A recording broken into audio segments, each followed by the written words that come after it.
Well, welcome back. This interview, I am talking with Leah Hadley, and it's a financial guide to moving on, because that's one of the most confusing subjects that we can possibly have at the most confusing time in our life when we are escaping perhaps a narcissist, sociopath, or other emotionally abusive relationships. So we're going to talk about just the financial steps that a person leaving an abusive relationship can take, some of those red flags for financial misconduct, because that will happen, believe me. And what other professionals you might need to engage and how to find those. So I'm really excited. Welcome, Leah. Thank you. Thank you so much for having me. And Leah comes with a fabulous background. She really is committed to helping clients transition through divorce as painlessly as possible. She's the founder and president of Great Lakes Divorce Financial Solutions and Great Lakes Investment Management. And she's a certified divorce financial analyst. I didn't even know there was such a thing out there. And she's also a master analyst in financial forensics, which is exactly what we need at this particular time in our lives. And so she's got firsthand knowledge of the pitfalls of the divorce process, given that her own divorce and that of her parents when she was 8 years old. But she's really passionate about offering a resource that saves clients time and money, and most importantly, ensures a financial confidence in the next phase of life. So, Leah, I want to first ask you, how did you get into this business? Why in the world? What inspired you to start Great Lakes Divorce Financial Solutions? Well, I was working as a financial advisor, helping people, just with general financial planning and investment management. And one of the things that I found is when I was working with somebody post-divorce, that there were often a lot of things that could have been done differently in their settlement that would have left them in a much better financial position. And Right. so a lot of times people are talking about the cost of the divorce itself can be significant. Oh, yeah. But what people are not talking as much about is how quickly somebody is blowing through their assets following the divorce just because of poor planning. And so what I saw was that there was just a lack of education, a lot of misinformation, and I really wanted to be able to make a difference. And within the traditional kind of financial planning model, it's hard to do that. And so that's why I went out and started my own company. Wow. So you saw a need and you really filled it. And that is really amazing. I hope lots of people find you, because it fills a gap in knowledge and a gap in action. So let's really get right into it. When someone is preparing to leave an abusive relationships, what are the steps that you would recommend that they take from a financial perspective? Yeah, it's important to recognize that everybody is coming from a totally different situation when it comes to the finances. But there are some very concrete, basic things that you want to make sure that you take care of. One of those things is finding a safe place for you to be able to collect information. And so whether you have that with a trusted family member or a friend, if you need to rent a space, whatever the case may be, but to have a physical place where you can start to collect some very important papers. And so some of them you may want to make copies of, things like tax returns, bank statements, anything that you have access to. You want to make sure that you have copies of that information, especially anything that has your social security number on it. You want to make sure you have a copy of that information. You do want to have a bank account that is in your name only. And this can be really tricky because when you open a bank account, you have to give them an address. And when you give them that address, there's going to be some mail associated with it. And so you want to be able to give them an address where it's going to be okay for mail to be sent. So you have to give them a physical address. And so the best thing is if you can find a family member or a friend to provide that address to be able to open an account that is in your name. Right. Additionally, if you don't have a credit card in your name, and if you don't have an income history, or you might have a spotty income history, you want to make sure that you get a credit card that's in your name before you leave the relationship, because when you apply for that card, you can use the household income as a measure to apply for that card. Now, this is different from being an authorized user on an account. So a lot of times I have people come through and they think, oh, I have a credit card in my name. And then they find out that access. You're just an authorized user. And you're just an authorized user, right? So it's really important to have one in your name. And I'm not suggesting that you go out and charge a bunch of stuff, but what's really important is that you have a credit history. Credit history is important. And so that is what allows you in the future to be able to apply for loans and apply to get into an apartment and those kinds of things. So you want to have a history that is in your name. And so that way you have a credit score that's associated with you and you have that financial identity on your own. That's really important. Right.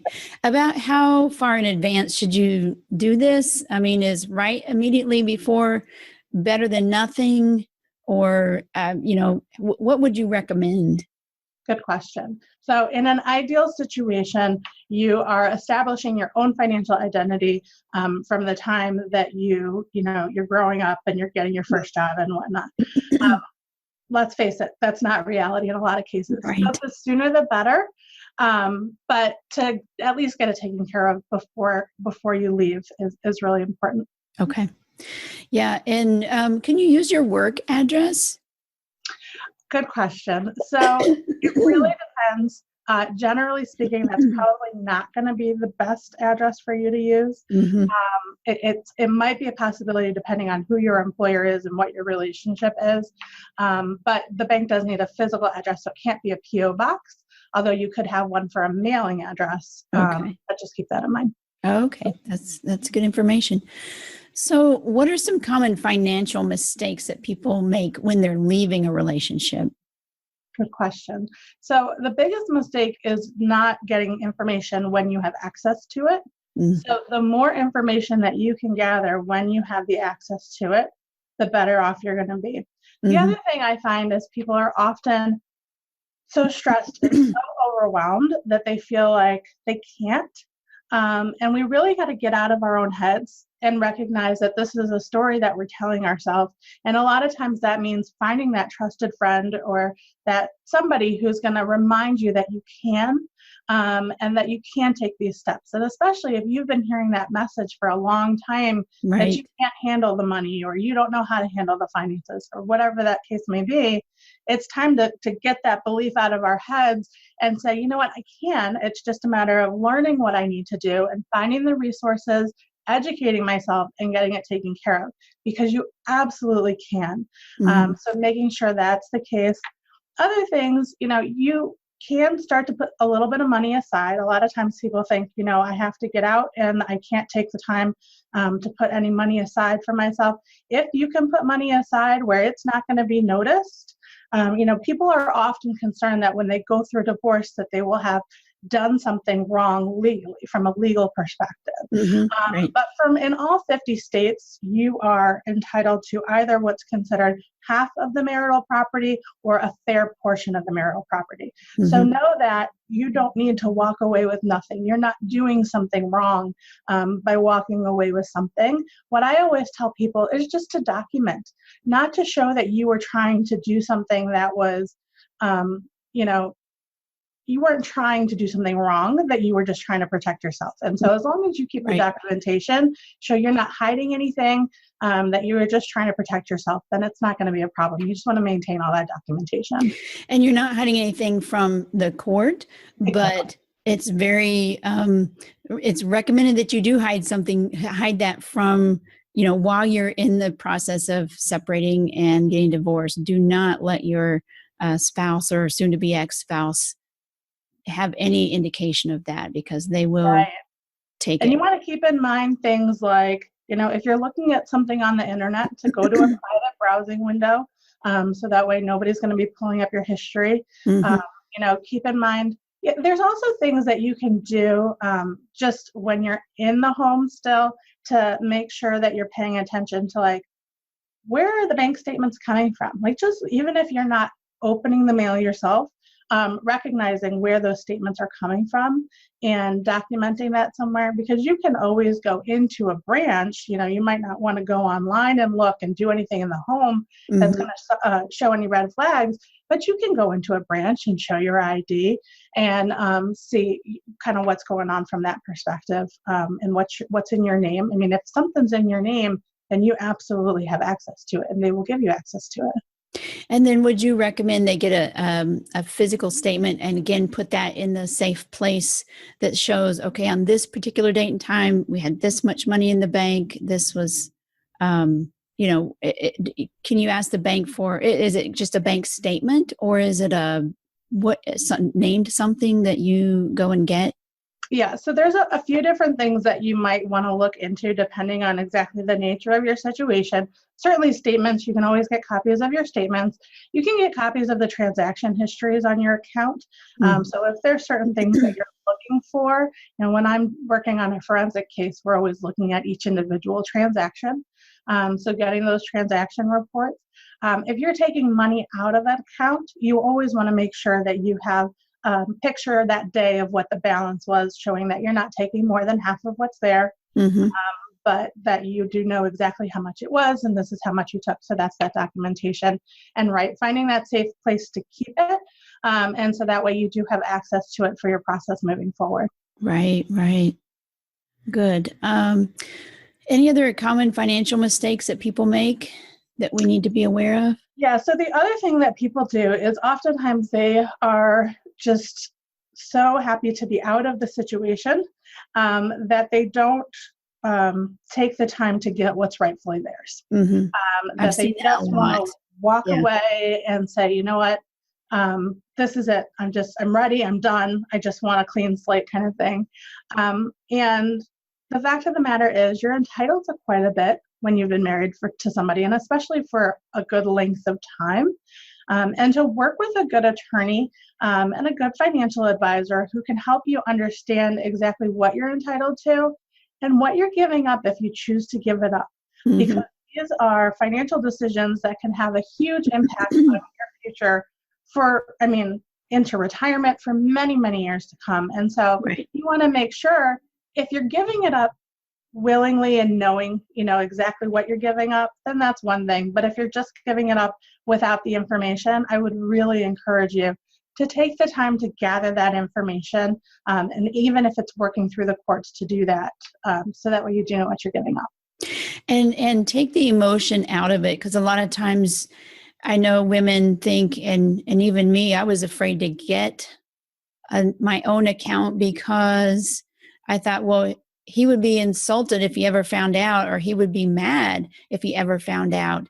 You've got to take that emotion out of it. Or if, I know women who say, well, if I just let him have that, then he'll be happy. This person will never be happy. You will never, no matter how much you give away, they will never give you what you're looking for. They will never play nice, or they'll pretend to play nice until the last minute, and then you've given everything away that you've been the one to give, and they don't give anything. So you really, really do have to, no matter what your emotions are, you've got to take that emotion out, and you really have to get what you're due. And if that other person were a high quality person, which we know they're not, if they were a high quality person, they would want you to have what's rightfully yours, right? Absolutely. And I think that is one of the good things about working with somebody who's specifically trained in the area of divorce. So one of the designations that you mentioned that I have is a certified divorce financial analyst. That credential comes through the Institute for Divorce Financial Analysts. And so you can go on their website and see, their CDFAs, which is the acronym all over the country. But a lot of our training is more than just the, financial advice and the tax advice and the asset allocation, but it's helping people who are going through a crisis in their life. And that's really important, because I know I have a lot of women in particular who come into my office who have sat down with a financial planner, or maybe they sat down together with their spouse with a financial planner, and they just had such a negative experience because they felt like they were trying to be sold something. Right. And when you're already going through this time when you're feeling so vulnerable, and the finances can be so overwhelming, it's important to work with somebody who's really trained to assist you in this time of your life. Mm-hmm. And that there are people out there who can help you to do it. Most of the people who I have seen who have gotten into this area of work, now there's not a lot of us, but those who have, generally they went through a very rough relationship themselves. They went through a difficult divorce, or somebody close to them did. Mm-hmm. And that's what inspired them to get involved with this type of work. Yeah. Yeah. So we know there's a lot of misconduct from, the spouse and is an emotionally abusive spouse.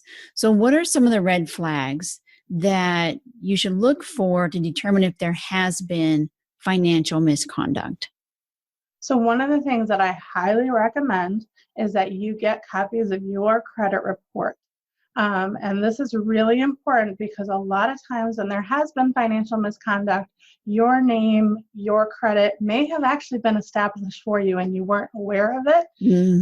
And there may be debt that's in your name that you're not aware of. And it's not, it doesn't change anything for you to know about it, except that then you can start to do something about it. So I know sometimes people just don't even want to know, so they don't even look. But the fact of the matter is having that knowledge and having that information does give you some power, and that then you can do something about it. Okay. And so you can go to annual credit report you can get from the 3 credit reporting agencies. They give you 1 free credit report every year. Mm-hmm. But then I use Credit Karma. It's free to use, and they'll let you know if something appears on your credit record, and if there's been a change or anything like that. Now, again, these are things that you can all access online. You just want to make sure that if you are doing it from a home computer, that you're doing it from a private browsing window, so you're not raising any red flags yourself by having that history in your internet browser. And let me just explain that too. So if in a private browsing window, that means incognito. So I know in Chrome, if you go up to the top right and you click on the 3 little dots, I believe it is, and it'll give you some options. It'll say open an incognito window, and that's what you need to do. Exactly. So that way the next person who's on that same computer is not seeing your history, Right. your search history. Right. Yeah.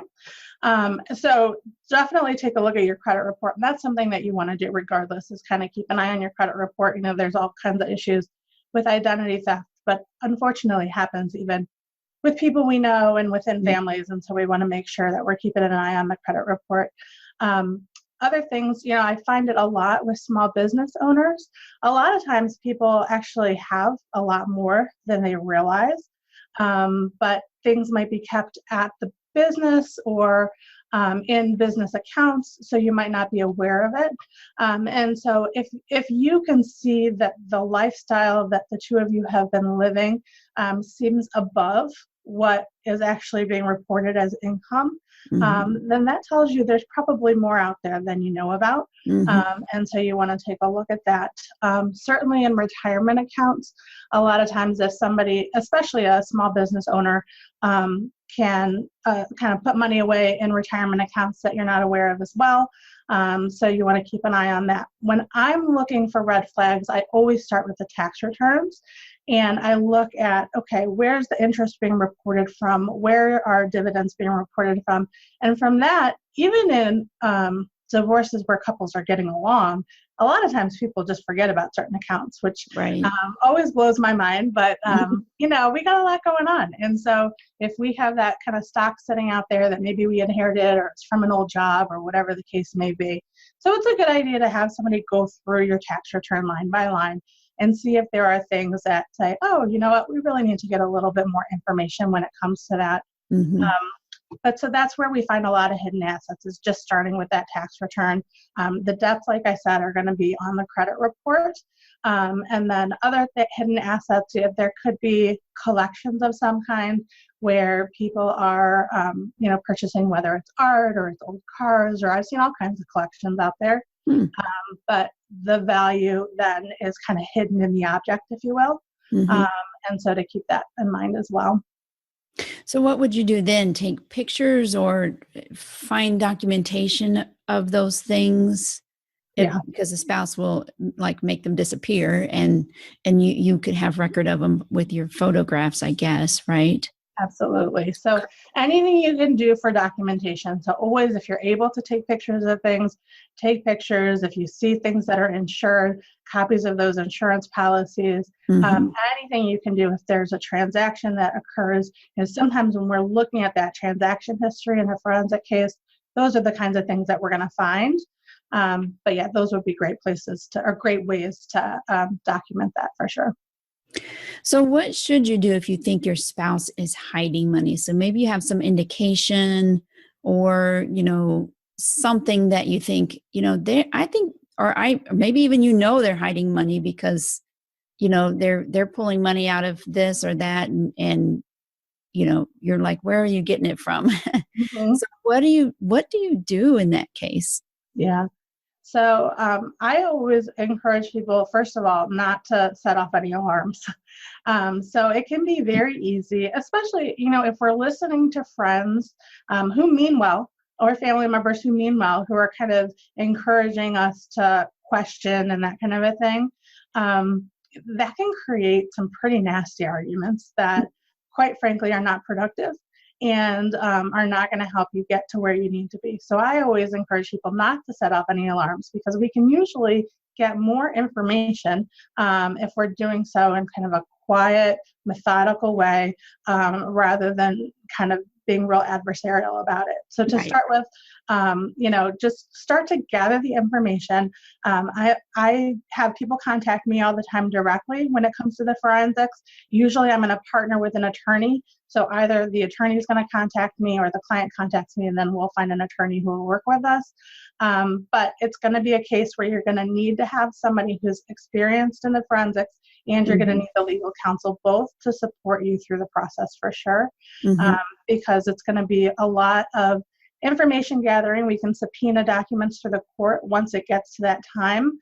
But if you're kind of quiet about it and you can start to gather information on your own, it can save you a lot of time and a lot of money to get that access early on and start that process. Very good.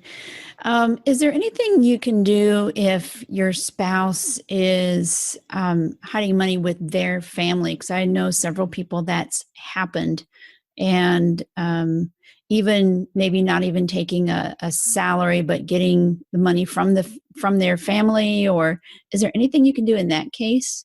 Good question. So different states have different precedents as far as the laws go. The key is always going to be to start with what's going on. And if you need to do the research and investigate what's going on, then it's going to be, like I said, working with the forensic person, and then working with the attorney to gather that information and documentation to Mm-hmm. find out exactly what is going on. Is it an issue of fraud? Is it criminal? What repercussions are there available to you? And then also keep in mind that, sometimes people are so angry coming out of this situation that they want every last piece of information. And you can kind of get yourself stuck in a rabbit hole when it comes to that. And keep in mind what you want your life to look like after this process is over. Right. And that there is a certain amount of, it's worthwhile to a certain extent, but there does come a point where that return on that time and investment it starts to minimize, right? Mm-hmm. And so sometimes people, I've seen them get so focused on the process that it's almost a distraction from them moving on. And so what really good attorneys, I think, are great about counseling their clients on is, what are we really trying to accomplish here? What do we need in order to be able to move forward, to be financially confident moving forward? And let's focus on that. Right. Because the fact of the matter is, you may never have all the answers. And I know that can be really hard and it can be really frustrating. But if you have what you need, sometimes that's really what's going to be the most important. Mm-hmm. And if you've done what you can, I mean, Right. you feel comfortable doing what what you're to the extent that you possibly can. And Exactly. yeah. So what can you do to prevent somebody from hiding assets? Is there anything we can do to stop it before it even starts? Great question. So the biggest thing that you can do is be involved with the finances from day one. Uh, Mm-hmm. have the finances be a partnership. Every state is looking at the marriage as an entity. And so if you are married, keep that in mind, that the money is just as much yours as it is the other person's, and that you want to be involved in all of those financial conversations, decisions. Make sure you're the one signing your tax return. I hear that a lot, that, I wasn't even the one who signed the tax return. Oh, wow. Every year that your taxes are getting filed, you should be signing your tax return. And if you're not, there's a problem. Yeah.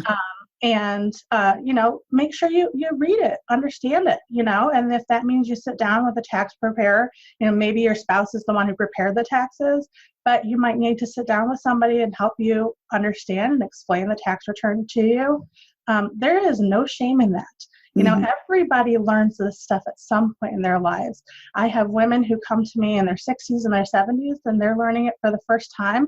That's a harder time to learn it than it is when you're earlier on in life. But everybody's going to learn it at some point. And so just, acknowledge where you're at, be okay with that, and get the resources that you can to help you along the way. Every year, like I said, at tax time, you should be signing those tax returns. You should also be connecting on what your financial goals are together.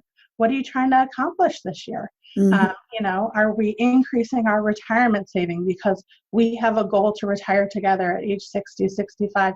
Those are going to be the healthiest relationships, where you're consistently talking about your finances and how to reach your goals together. Right. And that's particularly difficult with someone who is in an emotionally abusive relationship. But going back to the tax returns, when you sign that, let's say you are the person, your husband is the one that does it or has it done and just says sign here. When you sign that, you are signing that you understand it. So definitely go and make sure that you understand what you're signing, because then it's too late, right? You can't go back and say, well, I didn't know about that when you've signed your tax return. It can be, it's very difficult Yeah. to then go back and say that you didn't understand it. Yeah. All right. So Leah, this has been amazing information. And I know some people might be afraid that they don't have like a lot of assets. So maybe it's not worth going and getting someone knowledgeable in financial forensics or certified divorce financial analyst. But would you recommend everybody start there and just at least visit to find out what they can do? That's a good question. So again, everybody's financial situation is so unique. What I find more often than not is people are not really familiar with their financial situation. And that's even the case of the person in the relationship that might be handling the finances. Mm-hmm. So a lot of times we don't fully understand all of the financial decisions that we're making. We might be getting advice from our employer or from a friend sometimes, whoever the case may be. And so to start with, you have to have a clear financial picture. And I do think a CDFA is a great place to start as far as gathering the information and getting that picture. And that's just going to help you to be able to make your decisions going forward. A CDFA can also let you know if there are, where there's information where you need to gather more information. Mm-hmm. Mm-hmm. A lot of times, and attorneys, they deal in this stuff all the time, but don't have the financial background in a lot of cases to catch some of those red flags. Right. And so to have a financial person with that background, just take a look. And a lot of people offer free consultations. And so you may explain your situation to them, and they may say, you're doing exactly what you need to do. And, there's not any additional. But in some cases, there is going to be some more research that needs to happen in order to get the full picture. Right. Very good. This has been incredible information. Wish I'd had it 10 years ago. I said a lot. But for those of you listening, it's never too late to start being wise about your finances. So Leah, where can they find more information about you? Oh, well, thank you. My website is greatlakesdfs.com. So that's like Divorce Financial Solutions, greatlakesdfs.com. And I do have an ebook for those who are recently out of a relationship and are looking to recover financially. And you can get that at greatlakesdfs.com/financial recovery. So download the free ebook. It's got a lot of good tips in there. Oh, fabulous. That's awesome. Thank you so much for sharing your wisdom, and I really appreciate it. Thank you so much.